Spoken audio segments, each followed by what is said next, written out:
تعالوا معايا اقول لكم على احدث 3 مولات موجودين في التجمع. اول واحد وهو سكوير 1، وده موجود في وش الداون تاون الموجود في التجمع. مول بجد روعه جدا وشيك قوي، موجود فيه TPS وموجود فيه لابوار وموجود فيه فريش فود ماركت. على فكره كنت عملت عنه فيديو قبل كده لفريش فود ماركت فرع اسكندريه. وموجود فيه برضو كافيه 30 نورث، ده برضو من اجمد الكافيهات الموجوده اللي ممكن تشربوا منها قهوه وتاكلوا منها احلى بيكري. وكمان حواليه كده منطقه راقيه قوي، فيها بقى فيلل ومنطقه سكنيه حلوه قوي بنسبه كبيره اسمها الشويفات، بس انا مش متاكده قوي، لكن المنطقه عجبتني قوي وحسيت ان هي منطقه راقيه بجنب المول، لان هو لسه فاتح جديد وانا اكتشفته بالصدفه وانا رايحه المول التاني الجديد برضو اللي انا هوريه لكم كمان شويه.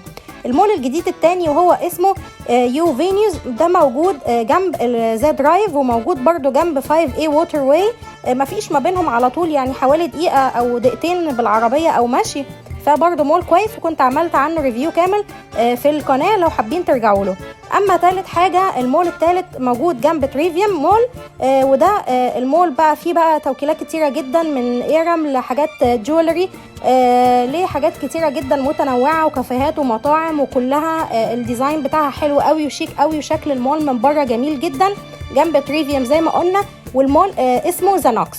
دول كده يعتبروا احدث 3 مولات موجودين في التجمع، لو حابين ان انتوا تروحوا وتتفسحوا في اماكن جديده مختلفه عن اللي انتوا رحتوهم قبل كده، وتروحوا هناك تنبسطوا وتاخدوا هناك الجوله بتاعتكم. وان شاء الله الفتره الجايه هعمل فيديوهات مفصله عن كل واحد فيهم، علشان لو حابين تاخدوا الجوله معايا وتتفرجوا على كل التفاصيل هناك، وتعرفوا بالظبط لو هتروحوا هناك هتلاقوا ايه او هتعملوا ايه هناك. وبكده يكون الفيديو بتاعنا خلص لاحدث 3 مولات موجودين في التجمع.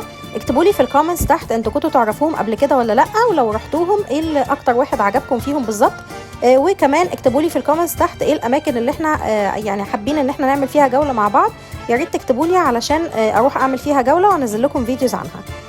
ميرسي جدا ليكم، اتمنى ان يكون الفيديو عجبكم. ما تنسوش بليز تعملوا لايك، لان ده بيفرق معايا كتير جدا وبيساعد كمان على انتشار الفيديو لناس اكتر، فبالتالي ناس اكتر هتستفاد. وما تنسوش تشتركوا في القناه وتفعلوا الجرس عشان يوصل لكم كل جديد من قناتي وتدعموني ان انا استمر. ميرسي جدا ليكم، اشوفكم في فيديو جديد. باي باي.